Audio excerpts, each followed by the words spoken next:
Monsieur le Président.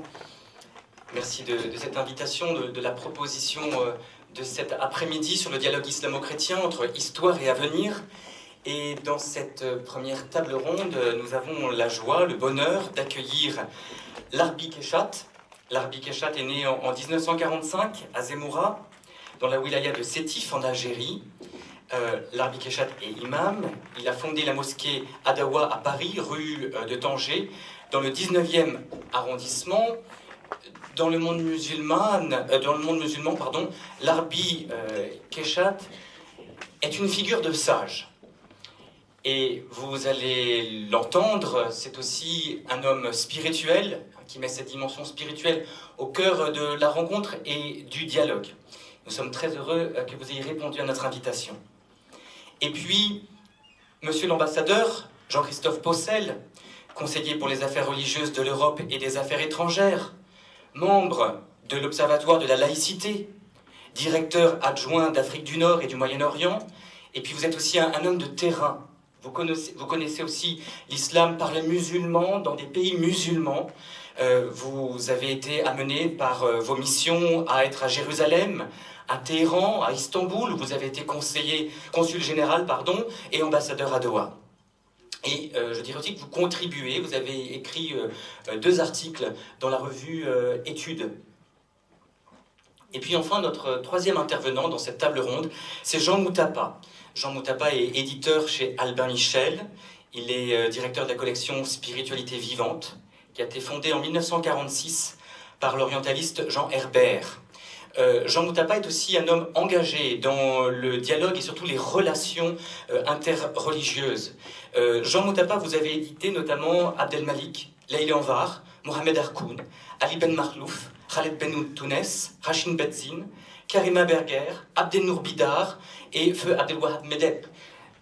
Des noms qui résonnent à notre esprit et à notre cœur par l'importance qu'ils ont pu avoir de leur réflexion et à essayer, à chercher, à penser un islam de lumière, un islam éclairé. Vous avez aussi contribué au mensuel Actualité des religions et vous avez créé l'association Mémoire pour la paix.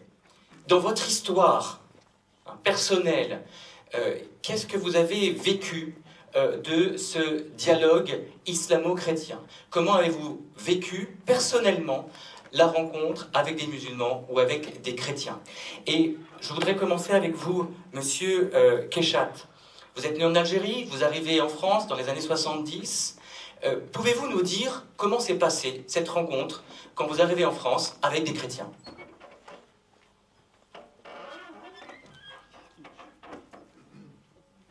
Mesdames, Mesdemoiselles, Messieurs, permettez-moi d'exprimer ma reconnaissance la plus gracieuse à mon très cher frère, professeur Ral, président de la Fondation, et à toutes et à tous ceux qui ont fait de cet espace un havre de paix, d'échange, de connaissance génératrice de reconnaissance. Je suis très honoré. Permettez-moi de vous dire aussi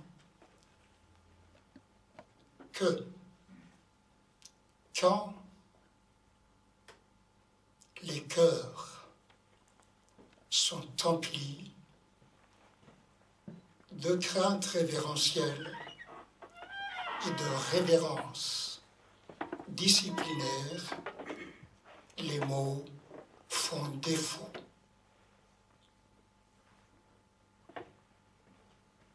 Mon père, vous m'avez posé une question facile à formuler. Quant à la réponse, elle recourt consciemment ou inconsciemment à la mémoire. Et la mémoire, comme vous le savez, est faillible. Je peux considérer ma première découverte de Paris, comme le passage d'un cours magistral à l'heure des travaux pratiques. En Algérie, tout enfant, Dieu m'a octroyé le bonheur d'apprendre le Coran par cœur.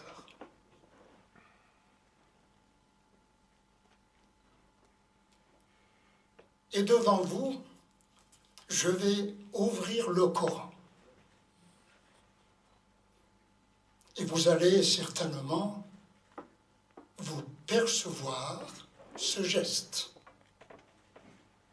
J'ai ouvert le Coran. Mais le sens caché de ce geste perceptible est celui de s'ouvrir soi-même. Ouvrir le Coran implique l'ouverture de soi à ce Coran. Et j'ouvre ce Coran. Et le premier mot qui enchante mon regard du cœur porte sur la transcendance. Bismi Allah, sur Dieu, suivi d'une louange existentielle que tous les êtres existentiels adressent à Dieu. Et je tourne la première, la deuxième page pour saisir, pour recevoir le premier impératif divin adressé à l'humain. Le premier impératif qui figure dans la première sourate est un appel de Dieu à toute l'humanité. Ya ayyuhan nas. Ya ayyuhan nas. Et je tourne les pages pour atteindre la dernière page du Coran. Et là, la sourate, la dernière sourate, a pour titre An-Nas, les humains. Le premier mot est un impératif, le dernier mot est un impératif. L'appel que Dieu nous adresse à nous tous et nous met en face d'un processus de bipolarisation, la divinité et l'humanité. Notre débat d'aujourd'hui nécessite d'être situé dans le contexte réel. Ce n'est pas une découverte de dire que notre monde est en crise. Lorsque nous sommes en face de ce que l'on appelle crise, il est très important d'abandonner l'approche symptomatique pour s'intéresser aux causes cachées qui causent cette crise. Grosso modo, depuis l'ère de la modernité, nous sommes appelés à être équitables. Jeter un regard sur le registre des réalisations, des exploits scientifiques. Tout le monde le sait. N'oublions pas que aujourd'hui, nous sommes dans une situation d'embouteillage. Les objets parfaitement outillés, fabriqués, nous empêchent de lever le regard au-dessus de notre tête. Nous avons abandonné le ciel dans l'espoir de posséder la terre. Finalement, nous avons perdu le ciel et la terre, le cosmos, est sur le point de nous rappeler à l'ordre. Merci beaucoup. Alors, d'une certaine manière, vous avez répondu à ma deuxième question, celle que je vous aurais posée par la suite. Donc nous reviendrons sur la première, si vous voulez bien. Mais je passe, pour garder un peu la dynamique de notre après-midi et de cette table ronde, je passe à vous, monsieur l'ambassadeur. Vous, peut-être du point de vue de l'État aussi, comment vous avez perçu l'évolution ces dernières décennies de ce dialogue islamo-chrétien? Oui, alors, il y a à la fois du point de vue de l'État et puis il y a d'un point de vue personnel, parce que comme vous l'avez dit tout à l'heure, mon père, j'ai eu la chance de vivre une partie importante de ma carrière et de ma vie en famille, en poste dans des pays musulmans, dans la diversité de l'islam que j'ai rencontré et dans la diversité des musulmans que j'ai rencontrés. Et je pourrais vous raconter beaucoup d'anecdotes, peut-être qu'un jour je les écrirai lorsque je serai à la retraite. Qui jalonnent mon parcours. Je voudrais peut-être vous en citer deux simplement. Parce que j'étais en poste en Iran un jour dans une soirée qui rassemblait la communauté française et des amis de cette communauté. Une dame iranienne, professeure à l'université, vient me voir et me dit j'ai une question à te poser de la part de mon père, qui était un soufi. Dans le prologue de l'évangile selon saint Jean, comment traduirais-tu le mot verbe? Au commencement était le verbe. Et voilà qu'on se met à part et qu'on commence à discuter sur ce sujet. Et 8 jours plus tard, j'étais dans le jardin de son père, un vieux monsieur extrêmement cultivé, parfaitement francophone, qui m'attendait. Il avait sur sa table, il avait le texte de l'évangile de saint Jean en français, en latin, en grec et en persan et en arabe. On a passé une soirée à partager la découverte de ce texte. La deuxième événement que je voudrais dire, qui m'a beaucoup touché personnellement et qui était aussi un événement professionnel, c'est l'assassinat du père Hamel. Et j'étais déjà dans mes fonctions, pas la peine de rappeler ce qui s'est passé, tout le monde l'a en tête, avec ce grand choc. Et j'ai perçu dans mes fonctions de conseiller du ministre des Affaires étrangères, j'ai perçu qu'il se passait quelque chose dans la, dans la convivialité spirituelle entre croyants chrétiens et musulmans. Lorsque l'ambassadeur d'Irak, doyen du corps diplomatique arabe, m'a téléphoné pour me dire qu'est-ce qu'il faut faire pour que nous soyons présents à la messe à Notre-Dame. Donc j'ai arrangé la présence protocolaire, parce qu'il fallait qu'ils soient traités dignement selon leur rang, de ces ambassadeurs, qui étaient tous musulmans, à la messe pour le père Hamel. Moi, ça m'a amené à comprendre une chose, c'est que, enfin je crois, c'est que quand on parle de dialogue interreligieux, il faut qu'on soit conscient que nous parlons de quelque chose qui prend des figures diverses et qui se joue à des niveaux divers. Et je dirais, pour simplifier, c'est sans doute trop simple, il faudrait nuancer, développer, je dirais qu'il y a trois niveaux de dialogue interreligieux. Il y a le dialogue théologique, spirituel, intellectuel, qui fait appel à des connaissances. Khaled Pencher tout à l'heure parlait de Marie, il a dit la vénération que nous avons pour notre Seigneur Jésus, qui est le Christ pour les chrétiens, pour les musulmans, qu'est-ce que c'est que la miséricorde. Le Vatican avait organisé, lors de l'année de la miséricorde, un symposium interreligieux sur ce thème à Rome. Il y a un deuxième niveau qui est le niveau de vie, c'est le dialogue de vie. Je n'invente rien, hein, je reprends les termes que le cardinal Torrent citait volontiers. Et là, on est vraiment au cœur d'une problématique qui intéresse l'État, à savoir que nos sociétés sont définitivement et irréductiblement diverses. Et la responsabilité première de l'État, la responsabilité fondamentale, si on réfléchit en termes de philosophie politique, la fonction de l'État, c'est d'assurer la paix civile et la concorde entre les nations. C'est ça la raison d'être. C'est pour ça qu'il est doté d'une autorité, qu'il a le monopole de la violence légitime, pour reprendre la philosophie politique du XVIIIe siècle.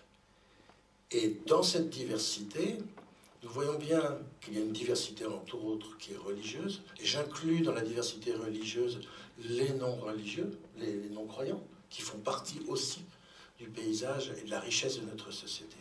Et le dialogue interreligieux est un puissant outil de paix civile et de concorde entre les nations. Et l'État doit l'encourager. Et je pourrais y revenir tout à l'heure là-dessus. Et puis, troisième niveau, c'est ce que j'appelle moi le dialogue de coopération. Les croyants peuvent se mettre ensemble pour essayer de répondre à des problèmes de notre société. Bon, on aborde aujourd'hui le débat de bioéthique, il peut y avoir une réflexion commune. Il y a l'accueil des réfugiés. Quand le gouvernement français a signé une convention avec Santé Gidio pour l'accueil des réfugiés, on voit bien qu'il y a une coopération qui est possible, et je sais que dans beaucoup d'endroits, il y a des croyants chrétiens et des croyants musulmans qui se mobilisent ensemble, simplement au service de l'humanité, de l'appartenance à une communauté humaine qui est celle que la déclaration d'Abu Dhabi, il y a quelques mois, a mise en avant. Merci beaucoup. Jean Moutapa, je vous ai présenté comme un acteur aussi du dialogue interreligieux, peut-être comme un militant. Comment dans votre histoire personnelle, justement, cet engagement pour le dialogue interreligieux s'est manifesté, s'est exprimé, s'est réalisé? Eh bien, c'est une sorte d'intrication, si vous voulez, entre l'activité éditoriale et l'activité personnelle d'homme en dialogue, à la fois avec de chrétiens en dialogue, à la fois avec le monde juif et avec le monde musulman. Je me rappelle, ça fait très longtemps que même au début de la mosquée à Dawa, il faudrait que j'y retourne, hein, parce que ça a dû changer, ça a dû bien changer. Nous étions déjà amis avec l'Arbi Keshat. Ça a commencé pour moi dans les années 90, avec, il y a un livre qui est majeur en ce domaine, qui a été un best-seller d'ailleurs, Nous avons tant de choses à nous dire, de Christian Delorme et Rachid Benzine. Christian Delorme, prêtre, celui qu'on avait appelé le curé des Minguettes. Donc c'était très intéressant parce que c'est lui qui faisait le lien entre les combats. Vous savez qu'il avait été le prêtre, il est même à l'honneur dans un film qui raconte les événements de la marche, ce qu'on appelait la marche des beurs, ou la marche pour l'égalité, en 83.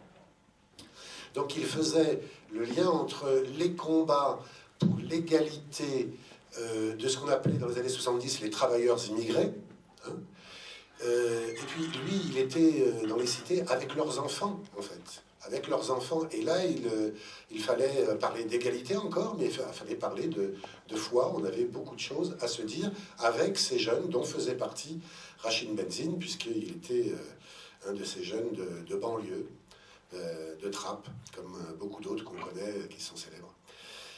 Donc ça a commencé comme ça, et dans cette foulée, on avait organisé avec l'actualité religieuse dans le monde, l'ancêtre du monde des religions, et d'ailleurs le nouveau nom, ce qui était à l'époque le nouveau nom des ICI, créé par les Dominicains, mon cher Emmanuel, les informations catholiques internationales, créées dans les années 50. Donc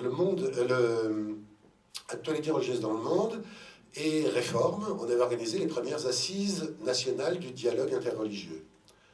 96, je crois, à Paris, et puis les secondes, les Bernardins n'existaient pas, sinon on l'aurait fait ici.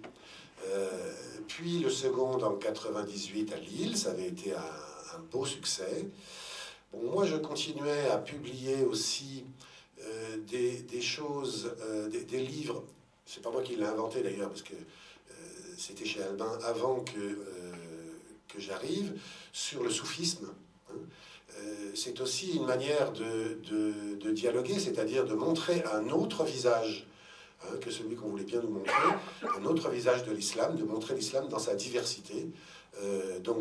Les soufismes, on peut dire, y compris le soufisme iranien, parce que pour moi, montrer le monde musulman non arabe, c'est aussi quelque chose d'extrêmement intéressant pour que les gens, que les lecteurs se rendent compte qu'un quart du monde musulman seulement est arabe, et qu'il y a une richesse en Iran, par exemple, assez extraordinaire, à beaucoup de points de vue. Donc je continuais ça, mais la grande affaire, si vous voulez, de mon parcours, ça a été de découvrir, puisque j'étais aussi très proche du monde juif, de découvrir ce que j'appelle la logique du tir exclu. C'est-à-dire que, assez fréquemment, pas toujours, heureusement, mais assez fréquemment, les chrétiens en dialogue avec l'islam, beaucoup de prêtres de banlieue, beaucoup de gens qui se sentaient en solidarité avec le monde palestinien, etc., je dirais, mettez sous le boisseau, passez sous silence les questions d'antisémitisme, voire de négationnisme florissant à l'époque. C'est arrivé, hein, la caricature, c'est c'est le prêtre Michel Lelon, qui avait été, d'ailleurs, dans les années 60-70, qui avait fait de grandes choses pour les travailleurs immigrés et pour l'islam, meilleure connaissance de l'islam à l'époque, et puis qui avait dérivé, l'abbé Pierre aussi, malheureusement, qui avait dérivé autour de l'affaire Garaudy, etc. Donc, je constatais ça d'un côté, puis d'un autre côté, le monde chrétien en rapport avec le judaïsme. Ma foi, le tiers musulman, on n'en parlait pas trop parce qu'il y avait cette affaire de Palestiniens. Et donc, j'ai trouvé que ma vocation, ou plutôt un homme m'a inspiré cette vocation, c'est le père Émile Choufani, que j'avais publié, prêtre à Nazareth, qui lui était arabe, était israélien, était prêtre. Et là, j'ai découvert une sorte de vocation du chrétien, pas seulement de moi, hein, je pense, qui est de se faire, dans les trois monothéismes, le médiateur, en ces temps difficiles, entre ses frères juifs et musulmans. Tout ça s'est cristallisé autour d'une idée lancée par le père Choufani à l'époque. Vous parliez de l'association Mémoire pour la paix. Elle a été créée pour faire un voyage à Auschwitz d'initiative arabe, lancé par les Arabes d'Israël et par Émile Choufani, et dont il me demandait d'être le pendant en France. Ça a été un grand événement, presque impossible à faire sur le papier. Alors là, c'était pas mon activité d'éditeur, parce que j'ai carrément tout lâché pendant 6 mois pour préparer cet événement, qui a été un moment, je ne vais pas en parler, ça serait trop long, mais un moment de fraternité absolument extraordinaire. D'ailleurs, l'une des nombreuses associations, avec l'UNEF, avec l'UEJF, les étudiants juifs, etc., l'une des nombreuses associations et fédérations qui participaient étaient les scouts musulmans, qui ont été absolument admirables, notamment avec, dans ce rapport d'aide, de fraternité et de service vis-à-vis notamment des rescapés d'Auschwitz qui nous accompagnaient dans ce voyage. C'était profondément bouleversant. Alors, pour aller vite, je dirais que par la suite, j'ai pensé que ce lien... Alors, il s'est passé plein de choses, notamment j'ai amené, enfin disons, j'ai invité certains amis musulmans à venir par la suite tous les ans au Yom HaShoah, c'est-à-dire à l'épellation des noms des victimes qui se fait au mémorial de la Shoah à Paris. Je peux vous dire que mes amis juifs ont toujours été extrêmement bouleversés par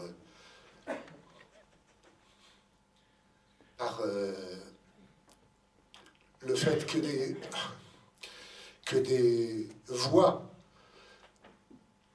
comme celle de l'imam de mon ami Tarek Oubrou, imam de Bordeaux, accompagné de ses 2 filles voilées, viennent épeler les noms des victimes, un bout de liste. Ce sont des choses qui restent dans les cœurs et qui ne sont pas du dialogue théologique, mais qui font avancer les choses. Dans la confiance. Voilà, dans la confiance. Une des choses importantes par rapport, je fais une toute petite parenthèse, une des choses importantes par rapport à ce qui s'est passé il y a une semaine, qui impliquait, organisé par notre ami Raleb Bencher, et la Ligue islamique mondiale, beaucoup de méfiance se sont exprimées ici et là. Une des choses qui, moi, m'a touché, et de toute façon, j'avais d'avance confiance dans ce que ferait Khaled, qui serait bien fait. Et la preuve en est que M. Mohamed Alissa, dans son document et dans les relations qu'il a eu l'occasion d'avoir avec Chaim Korsia, le grand rabbin de France, a décidé d'aller avec lui à Auschwitz en janvier prochain, ce qui est quand même extrêmement important. Alors par la suite, mais je ne veux pas être trop long, par la suite, j'ai compris que nous avions touché là un universel par le cœur, c'est-à-dire on était au-delà du dialogue interreligieux. On était dans ce que j'ai appelé, enfin non, j'ai pas appelé, j'ai repris le mot de Malraux, la fraternité des cavernes. C'est-à-dire qu'il y a un moment, et ça je pense que c'est extrêmement important pour alimenter, pour donner une base, j'allais dire presque physiologique au dialogue, c'est que des gens qui ne pouvaient pas se voir, comme on dit, qui ne pouvaient pas se toucher, arrivent à se toucher, à s'embrasser.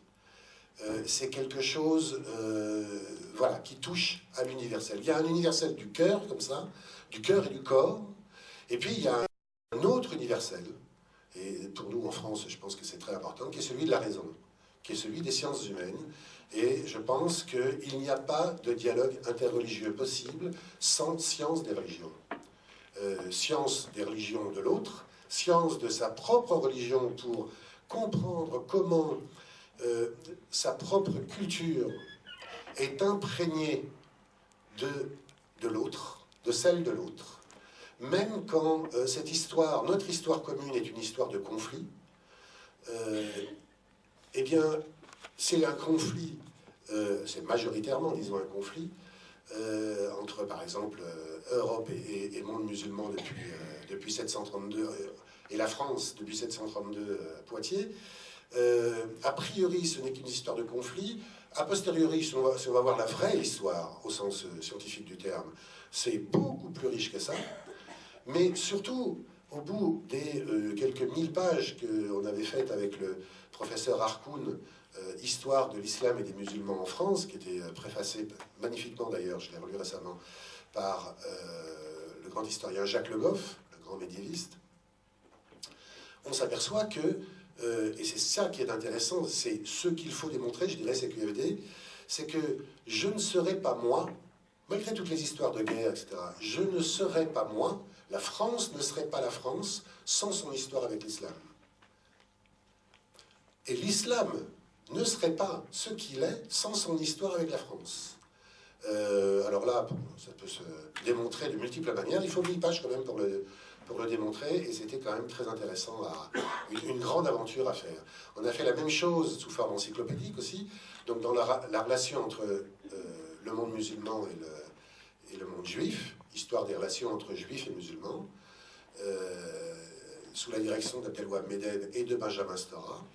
Et là aussi, le succès était très intéressant. C'est pas, alors bien sûr, je me réjouis en tant qu'éditeur du succès, mais vous savez, au début, je me disais, si on n'est pas musulman, si on n'est pas juif, comment on peut s'intéresser à ça? Eh bien, ce qui a été formidable, c'est que pour l'honnête homme français d'aujourd'hui, et même américain, puisque ça a été traduit aux États-Unis, il est absolument important de savoir que cette relation, surtout dans un pays comme la France, où nous avons la plus grande communauté européenne, juive européenne, et la plus grande communauté musulmane européenne, dans ce pays-là, dans ce pays sous le régime de la laïcité.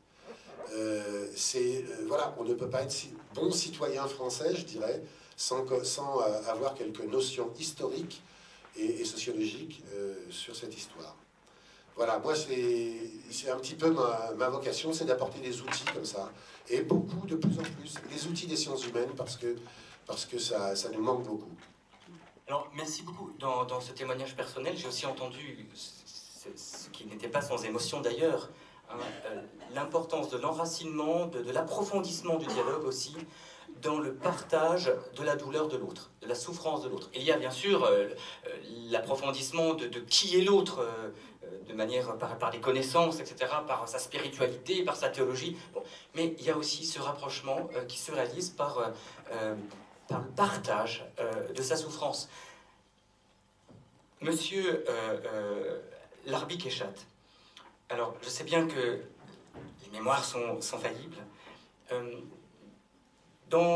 Encore une fois, un peu aussi dans votre histoire à vous, si vous osez et si vous nous faites l'honneur aussi de nous partager un petit peu ce récit personnel qui est le vôtre, est-ce que vous avez expérimenté ce partage de la souffrance de l'autre avec les communautés chrétiennes que vous avez rencontrées au cours de votre vie en France, avec l'aventure de cette mosquée que vous avez fondée?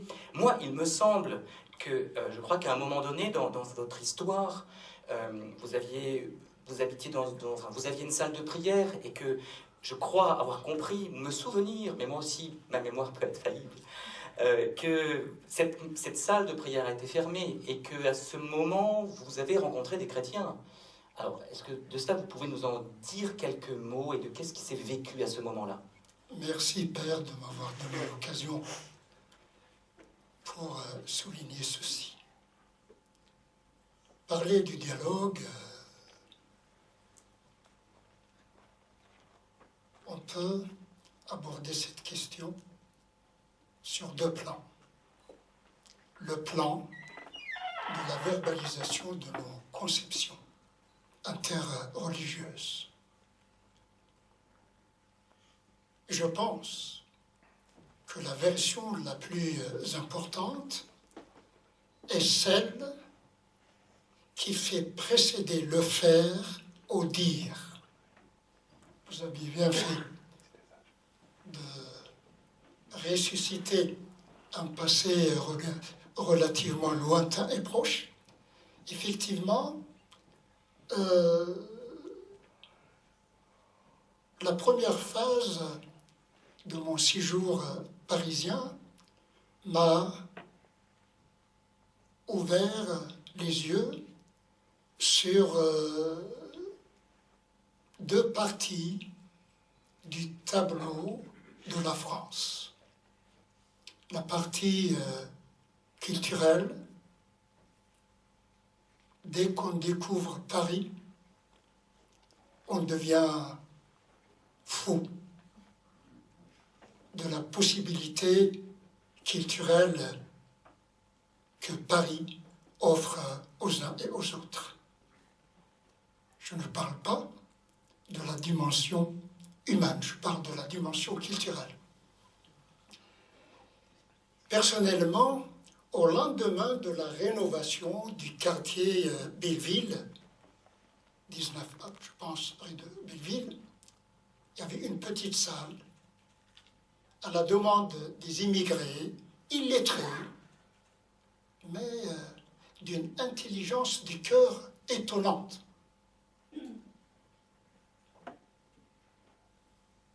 Nos relations fraternelles ont abouti à vivre le dialogue islamo-chrétien, non en tant qu'échange très enrichissant, mais en tant que réalisation. Autrement dit, j'ai découvert le christianisme, pas en lisant l'Évangile, et j'ai lu l'Évangile, et de temps en temps, je rends visite à l'Évangile et à toutes les Écritures qui sont à ma disposition. Nos frères de l'Église Ménilmontant nous ont ouvert un espace de l'Église pour le transformer en une mosquée. À cette époque-là, je faisais la navette entre le quartier latin où je suivais mes études et le quartier du 20e arrondissement, je pense. C'est ainsi que les musulmans nommaient cet espace à l'intérieur de l'église. Que disaient-ils les uns aux autres? Je vais faire la prière dans la mosquée de l'église. Il est impossible de découvrir l'islam par le seul biais de lire. Premièrement, la lecture n'est pas à la portée de nous tous. Mais le chemin le plus court pour découvrir la valeur de telle ou telle conduite est celle qui se manifeste à travers la conduite quotidienne. Nous sommes restés à l'église de Ménilmontant, ce qui nous a des années et des années, ce qui nous a donné la possibilité de donner, je ne suis pas le seul, j'étais le dernier des derniers, mais je me trouvais à ce moment-là peut-être le seul qui savait déchiffrer quelques lettres et qui savait lire peut-être correctement ou incorrectement la première sourate du Coran, mais d'autres frères. Et c'est de Ménilmontant que nous avons repris notre bateau de pèlerin pour l'arrêt de Tanger. La deuxième étape, c'est celle de l'arrêt de Tanger. Mon ami cher Moustapha vient de le rappeler. Dès le début des années 90, je me suis posé la question. Il se formulait de la façon suivante. Je parlais à moi-même, c'est un monologue. Je me suis dit, les habitants, nos voisins, rue de Tanger, ne savent rien de ce que nous faisons à l'intérieur de la mosquée. La mosquée est cet espace réservé aux fidèles musulmans, comme l'Église est l'espace réservé à nos frères chrétiens.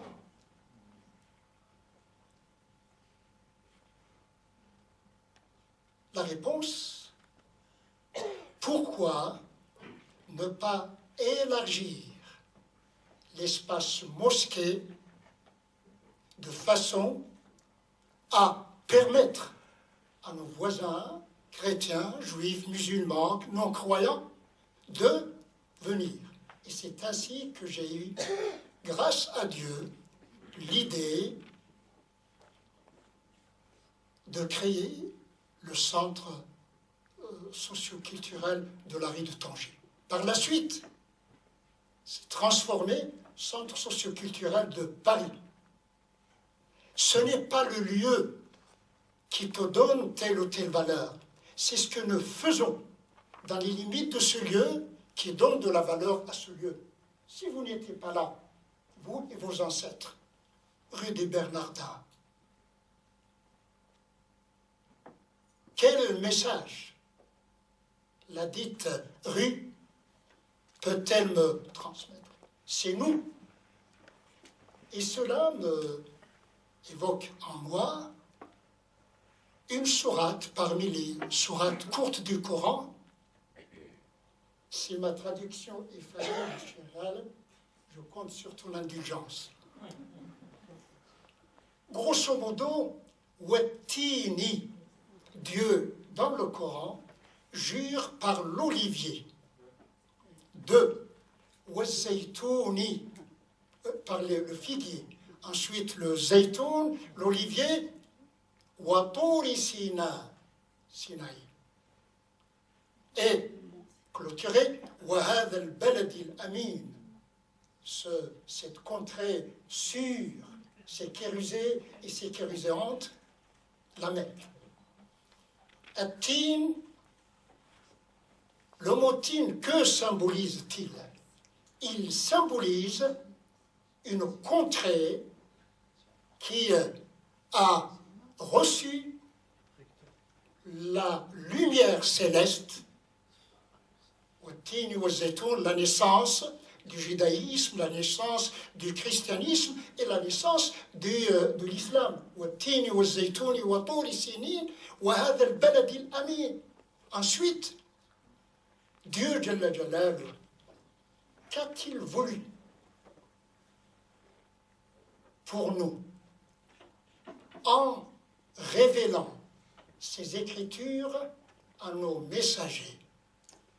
Dieu ne veut pour nous que cultiver notre conscience de responsabilité à l'égard du cosmos dans lequel nous nous trouvons et à l'échelle anthropologique. Je le répète, le premier impératif divin porte nom, ne s'adresse pas à tel ou tel croyant ou à telle ou telle confession. Il y a Ayyuhannas, c'est vérifiable.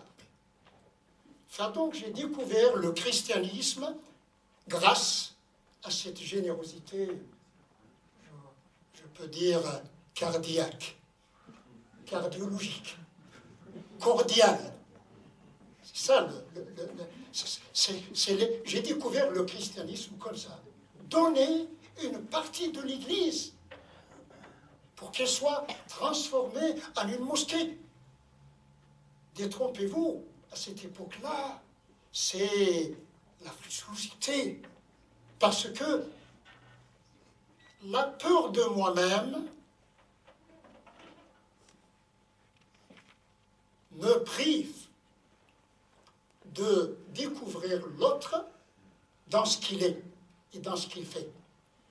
Souvent, hélas, notre logiciel déjà périmé consiste dans le fait de dire et au lendemain parler.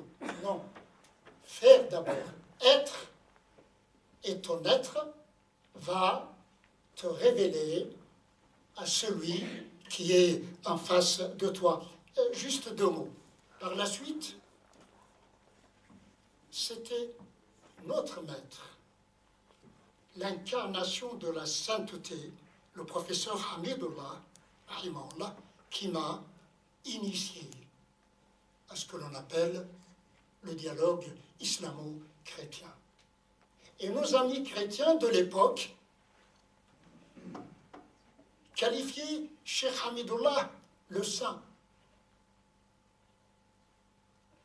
C'est le dialogue dans sa forme d'échange verbal, de connaissance, et souvent mon engagement, toutes les étapes que j'ai traversées dans ce parcours de dialogue, je ne me suis jamais permis d'inscrire le dialogue dans la sphère théologique. Les questions théologiques ne doivent être posées que entre les théologiens. Donc, sur quoi notre dialogue doit porter? Sur cet homme, sur nous tous. L'homme d'aujourd'hui aussi entre les abîmes de la barbarie et la cime de l'humanité.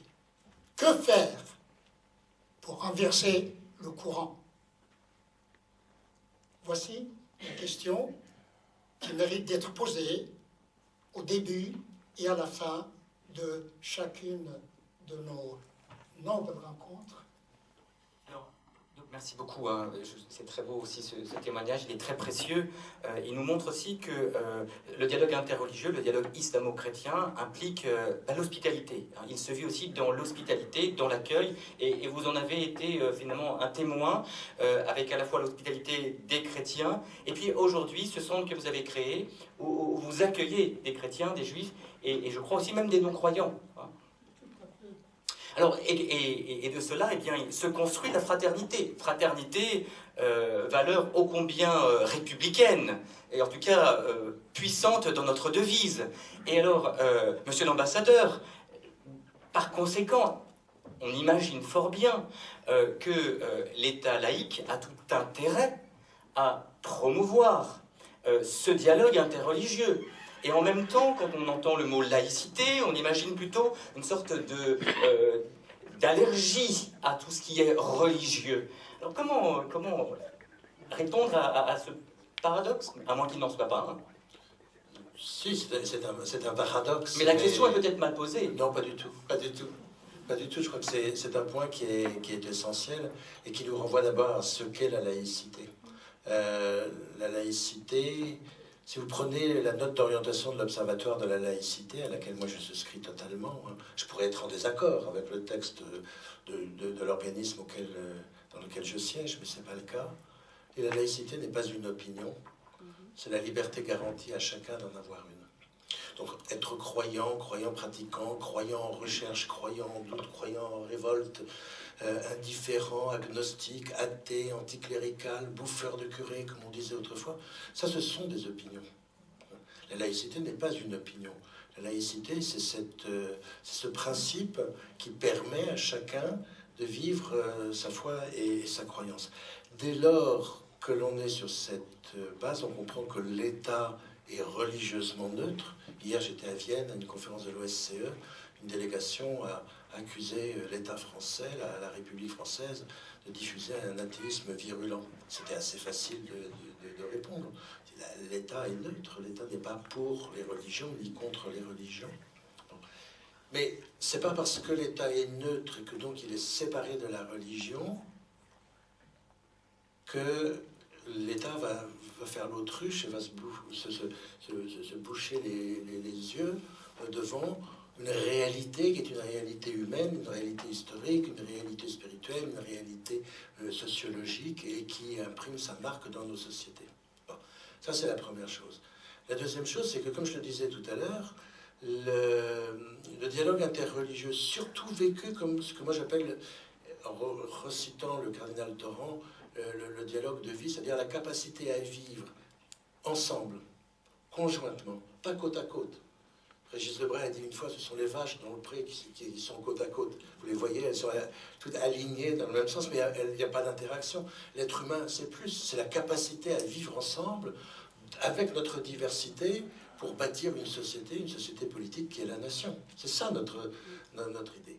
Et le dialogue interreligieux qui permet de rassembler par la connaissance mutuelle, par l'acceptation mutuelle des gens de toute conviction, de toute croyance, pour bâtir ensemble la société, c'est le premier ciment de la paix civile.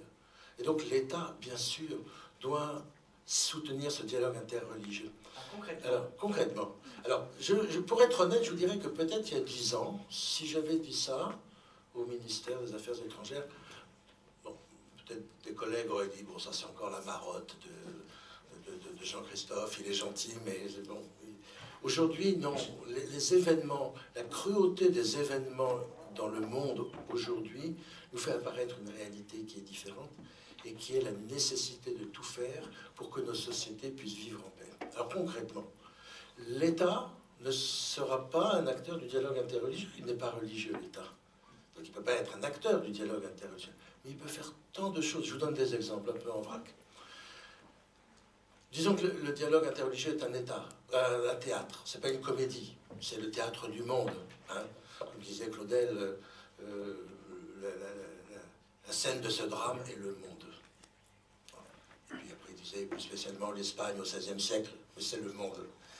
Alors, l'État ne va pas écrire le texte du dialogue, il ne va pas tenir un rôle, mais il peut prêter la salle. Il peut faire la pub.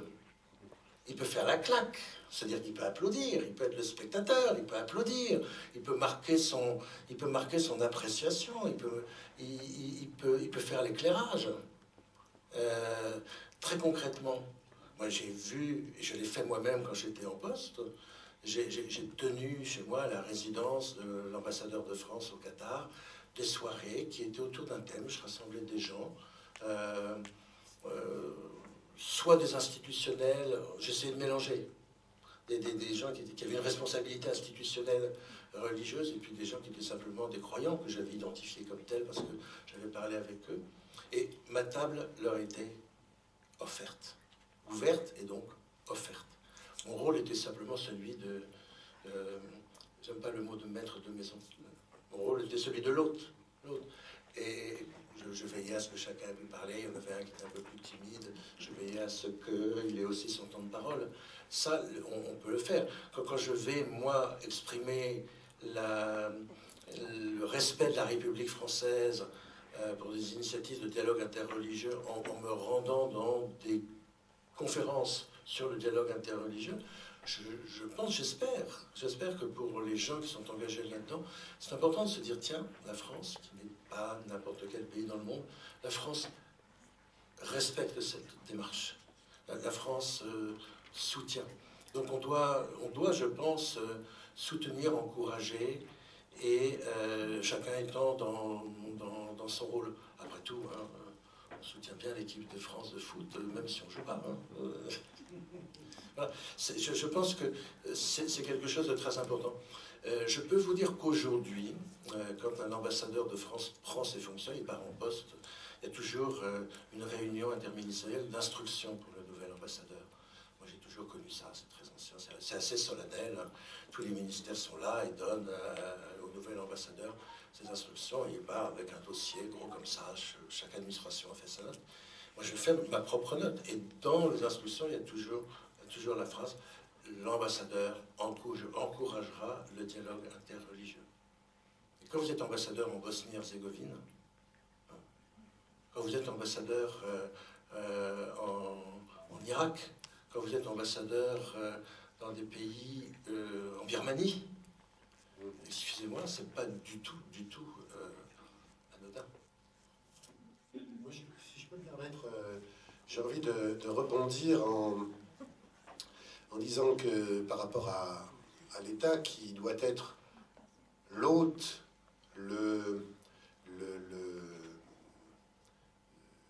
oui, l'hôte, enfin, vous l'avez bien mieux dit que je ne saurais le faire. Il y a aussi que l'État qui est là pour organiser la paix. Qu'est-ce que la paix et qu'est-ce que la violence? Moi, j'aime bien cette définition du philosophe Eric Weil. Il y a violence dès lors que je me refuse à faire participer l'autre à l'élaboration de mon propre discours. C'est-à-dire que, vous parliez de juxtaposition, encore que de vrai, les vaches, il y a interaction. Hein. Je pense qu'il y a interaction dans un pré. Mais voilà, la paix sociale, la paix interreligieuse n'est pas la cohabitation pacifique pacifique, disons, extérieurement, de plusieurs communautés, entre guillemets. C'est beaucoup plus. Il y aura de toute façon violence si l'on ne va pas jusqu'à se laisser pénétrer par l'autre. Et pourquoi j'ai rebondi? Parce que ça m'a fait penser tout d'un coup à cette histoire d'identité nationale. Comme je le disais, moi, mon dada en matière d'édition, c'est de montrer les interdépendances culturelles. Hein. On croit qu'être français, c'est ceci, qu'être chrétien, c'est cela. Si on faisait un peu d'histoire et de géographie, et si on apprendrait tellement sur ce que nous devons aux autres, alors d'abord à tous les pays qui nous entourent en tant que Français, mais donc aussi au plus lointain même, au plus lointain. Et donc, oui, s'il y avait eu un débat sur l'identité française dans ce sens-là, au temps de cette polémique, dans le sens de montrer, moi j'ai publié récemment d'ailleurs, tiens, je fais un peu de publicité pour l'ISTR, pour l'Institut de sciences et théologie des religions de la Cato, de l'Institut catholique de Paris, qui invite dans sa première conférence l'auteur du livre Mahomet l'Européen, que j'ai publié l'année dernière, John Tolan, le professeur Tolan, qui montre comment l'image de Mahomet est l'image contradictoire de Mahomet, avec au temps des Lumières, surtout, c'est pas du tout seulement une image caricaturale et diabolique. Cette image nous dit, c'est-à-dire que toujours nous nous sommes dit, ça c'est pas seulement la France, hein, c'est pas seulement le christianisme, toujours nous nous disons à travers ce que nous disons de l'autre. Et en faire l'histoire, en faire la généalogie ou l'archéologie, c'est extrêmement instructif pour savoir qui nous sommes. Donc en fait, chacun devrait, et là, l'État peut favoriser les dialogues pour que les gens se comprennent eux-mêmes, c'est ça, en fait. Pour que les Français, quand on est en France, comprennent mieux qu'est-ce que c'est la France. Oui, tout à fait. Et pour faire aussi un peu de publicité, vous savez, c'est le dit ISTR que vous citiez, a créé un diplôme qui s'appelle Judaïsme, Christianisme, Islam, interaction des doctrines et des pratiques. Et l'idée, c'est exactement celle que vous soutenez. C'est-à-dire qu'aucune religion ne serait ce qu'elle est s'il n'y avait eu ces interactions, ces échanges avec les autres. Alors, le temps passant, vous êtes éditeur. Je me souviens du père Bormans, père Blanc, me disant, quelques mois avant son accident, il faut absolument faire connaître aux jeunes générations les acteurs ou les prophètes du dialogue islamo-chrétien du XXe siècle. Alors vous, votre intuition aujourd'hui, s'il fallait s'arrêter sur une ou deux personnalités de ce dialogue islamo-chrétien prophétique, quelle serait cette personnalité ? C'est pas très difficile en fait. Mais j'allais dire c'est difficile parce que moi-même je me suis un peu appliqué. Normalement, quand je serai à la retraite, c'est peut-être moi qui écrirai cette galerie de portraits. Mais c'est, si vous voulez, une personne est un exemple pour une région et un siècle. Donc aujourd'hui, nous avons tout à inventer. Mais enfin, la personnalité qui, à mon avis, n'est pas assez connue, notamment des jeunes musulmans, mais de tous les Français, que nous avons connus, enfin moi qui suis déjà un peu âgé, dans les livres d'école comme Résistant à la France, je parlais de l'émir Abdelkader. Pour moi, c'est la personnalité qu'on gagnerait à faire connaître à un niveau, alors vraiment avec l'aide de l'État parce qu'il a toutes les dimensions. Hein. Il a la dimension politique, il a la dimension sociale, il a... Alors, vous savez, ce fameux poème qu'Antoine c'est Antoine qui l'a cité tout à l'heure, d'Ibn Arabi. Donc, l'émir Abdelkader était akbarien, c'est-à-dire se situait complètement dans la lignée d'Ibn Arabi, qui, moi, j'ai pas mal étudié la question. Pour moi, sur le plan théologique, Ibn Arabi, c'est celui qui a pensé l'unité dans la diversité, sur le plan théologique, d'une manière la plus sublime. La plus sublime.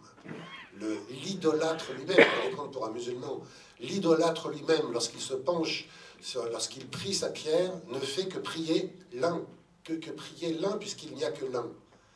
Le tawhid, le principe du tawhid. C'est assez génial, même par rapport à beaucoup de constructions chrétiennes comme Nicolas de Cuse, etc. Pour en revenir à Abdelkader, il reprend le poème d'Ibn Arabi dans son œuvre, il le reprend et il y ajoute le monde. Tu peux m'appeler le monde. Donc, en fait, pour lui, c'était l'ouverture. Il avait rencontré les francs-maçons. Il avait rencontré lors de sa captivité non seulement les chrétiens, mais aussi les francs-maçons de Paris et les agnostiques, et à qui il avait beaucoup plu d'ailleurs. Et il en avait retiré qu'il y avait des gens qui pouvaient avoir une spiritualité sans se dire d'une religion. Donc il l'avait intégré dans le poème d'Ibn Arabi. C'est quand même, c'est absolument formidable. D'ailleurs, c'est une dimension, évidemment, que des amis comme Larbi Keshat ou Tarek Oubrou intègrent, par leur côtoiement avec la France d'ailleurs, intègrent dans leur discours et dans leurs actes, puisque vous recevez des non-croyants. Mais il faut bien dire que pour l'heure, dans le discours musulman en général, cette ouverture au-delà des chrétiens et des juifs, au monde dit polythéiste ou autres, bouddhistes, et a fortiori au monde non-croyant, est vraiment une difficulté. Eh bien, lui, au siècle dernier, il y a déjà 150 ans, l'avait complètement intégré. C'est un personnage qu'il faudrait... c'est l'utilité publique. Merci beaucoup.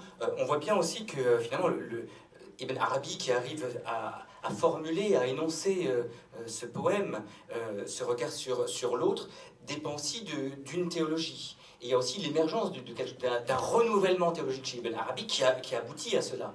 Alors, j'ai bien entendu, monsieur Larbi Keshat, que il faut laisser la théologie aux théologiens. Mais est-ce que dans cet enracinement du dialogue islamo-chrétien, cela passe par une réflexion sur, tant du point de vue chrétien que du point de vue musulman, sur l'autre, sur l'altérité, sur le statut de l'autre? Alors, on dit il est un frère, mais comment le penser? Et donc, du coup, est-ce qu'il y aura vraiment de développement et d'approfondissement du dialogue islamo-chrétien s'il n'y a pas aussi ce travail des théologiens qui semble peut-être faire un peu défaut? Vous parliez à l'instant d'Ibn Arabi. Ibn Arabi n'est pas tombé du ciel. Il est, je parle au présent, le fruit d'un terrain fructueux. Il a assimilé le parfum de tous les fruits que la terre de l'Andalus a fait pousser. Nous sommes la synthèse de ce que nous héritons, de ce que nous voyons et de ce que nous faisons. Cher ami, vous avez parlé de quelques réticences à propos d'autres traditions asiatiques. Permettez-moi de rappeler que celui qui a brisé le voile de l'ignorance qui nous cachait les traditions asiatiques a pour nom Al-Biruni, le grand Biruni. Ibn Hazm, Andalou, a élaboré une étude critique comparative des religions abrahamiques et au-delà des religions abrahamiques. Moi, je pense que le dialogue aujourd'hui, peut-être je me suis mal exprimé en proposant de ne pas évoquer les questions théologiques. Demandez maintenant à un étudiant à la Sorbonne qui n'a jamais étudié le français d'autrefois de déchiffrer un texte. Demandez à un étudiant anglophone de nous interpréter une pièce de Shakespeare. Non. La théologie fit partie du cheminement du vrai théologien.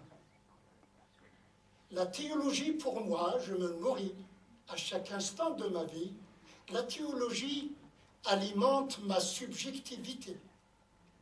Et lorsque je me trouve en face de vous, cher Père, c'est ma subjectivité vitalisée par ma vision qui s'engage dans le dialogue, dans l'échange avec votre subjectivité alimentée de votre conception, de votre référence chrétienne. Voici aujourd'hui, le dialogue doit entreprendre les deux couloirs le couloir théologique et le couloir anthropologique. Dans les limites de ce que je viens de dire, le Coran, c'est un point de vue personnel, me donne 3 clés essentielles. La clé de la noblesse humaine. وَلَقَدْ كَرَّمْنَا بَنِي آدَمَ. La noblesse humaine. Et ici, Dieu utilise le pronom de majesté, nous, pour attirer notre attention sur la dangerosité qui pourrait être provoquée par nos dérives. Deuxième clé, c'est celui de la beauté avec un grand B. Permettez-moi d'ouvrir une parenthèse pour vous dire, très rapidement, pour vous dire que le mot beauté se dit en arabe jamal. Et le génie de la langue arabe s'est appuyé sur la forme, la taille du chameau. Le chameau se dit jamal.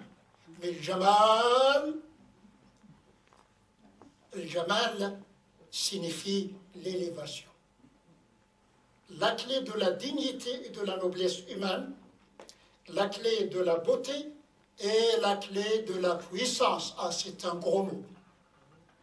Parce qu'aujourd'hui, on ne parle que de la force. La puissance consiste en quoi? La puissance que le Coran m'enseigne met l'accent sur le devoir individuel et collectif, le devoir individuel et collectif de tout faire pour arroser les fleurs et priver d'eau toutes les épines. Merci beaucoup. La table ronde s'intitulait « Le dialogue islamo-chrétien, histoire et avenir ». Alors, monsieur l'ambassadeur, le dernier mot à vous peut-être. Vous, diplomate, comment vous voyez l'avenir de ce dialogue islamo-chrétien dans ce monde compliqué, tendu, conflictuel aussi? Alors, je suis très, très heureux que vous me donniez l'occasion, en conclusion, de revenir sur l'islamo-chrétien. En préparant la table ronde, je réfléchissais à cela. Je crois qu'il y a une importance toute particulière dans le dialogue islamo-chrétien. On a parlé du dialogue interreligieux. Il y a une importance toute particulière dans le dialogue islamo-chrétien parce que, regardons les choses en face, l'islam et le christianisme sont des religions qui sont structurellement prêtes au conflit et à la concurrence. Elles se prétendent révélées, elles se prétendent salvifiques, elles se prétendent universelles. Et donc, il est très facile, et l'histoire l'a prouvé, il est très facile de faire de la rencontre entre ces deux religions une confrontation. Pour moi, en tant que diplomate, là on est au cœur de la problématique géopolitique qui traverse l'histoire. C'est quoi, finalement, la grande question? C'est sur les frontières, qui sont parfois à l'intérieur de nos territoires, de nos cités, de nos sociétés, et qui sont parfois à la frontière entre deux pays, deux États, deux cultures, deux mondes. Qu'est-ce qu'on fait sur cette frontière? Le pape François ne cesse de dire abattons les murs et construisons des ponts. Mais c'est une évidence qui n'est pas si évidente que ça au regard de l'histoire. C'est une évidence, on ne parle aujourd'hui que de dialogue interreligieux. Mais dans l'histoire, ce n'est pas forcément une évidence. Et donc je crois que le dialogue islamo-chrétien, alors que l'islam et le christianisme habitent sur le même territoire, pose la question de nos différences, que voulons-nous faire? Voulons-nous en faire, ou laisserons-nous en faire un prétexte, ou une occasion, ou une cause de conflit? Ou au contraire, désirons-nous en faire l'opportunité d'une coexistence dans la diversité qui soit fructueuse. Ça veut dire d'ailleurs que chaque société doit accepter sa propre diversité. Comment accepter la diversité et l'altérité de l'autre si je n'accepte pas ma propre diversité? Ça veut dire aussi que chaque individu, et je pense que dans l'éducation, il faut avoir ça en tête, chaque individu est lui-même multiple. Le pape François dit, nous sommes des polyèdres. Moi, je suis catholique et fonctionnaire laïque et pas schizophrène. C'est deux aspects de ma personnalité. Je suis marié et père de famille.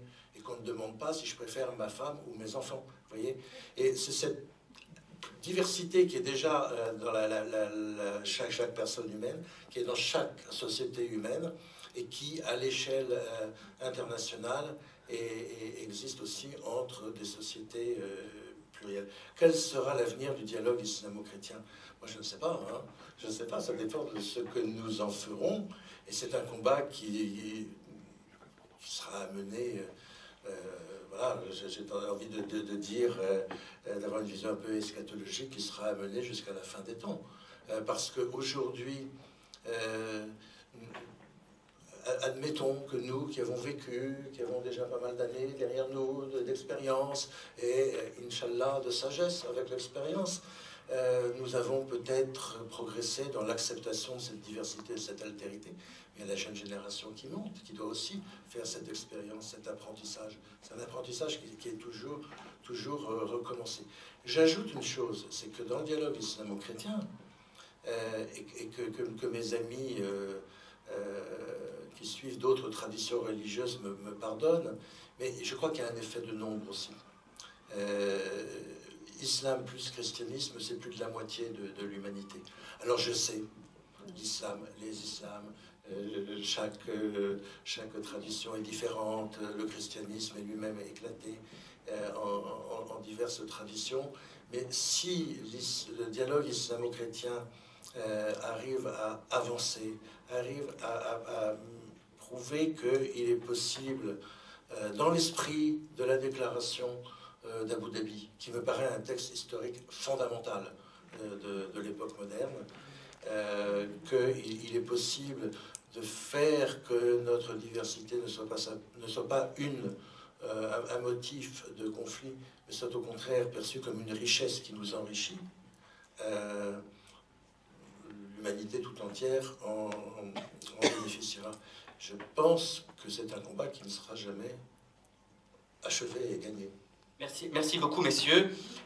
En vous entendant, on a aussi, à partir de ces témoignages personnels de votre propre histoire, on a bien vu que ce dialogue islamo-chrétien, que ce dialogue interreligieux a aussi quelque chose de l'aventure, et de l'aventure spirituelle. Et que cette aventure spirituelle, eh bien, elle est transformante. Elle transforme, qui est une autre façon de dire aussi qu'elle est en lien avec la conversion, hein, cette conversion auquel finalement les croyants aspirent, hein, et désirent. Et donc l'enjeu, évidemment, en vaut la chandelle. Merci infiniment à vous.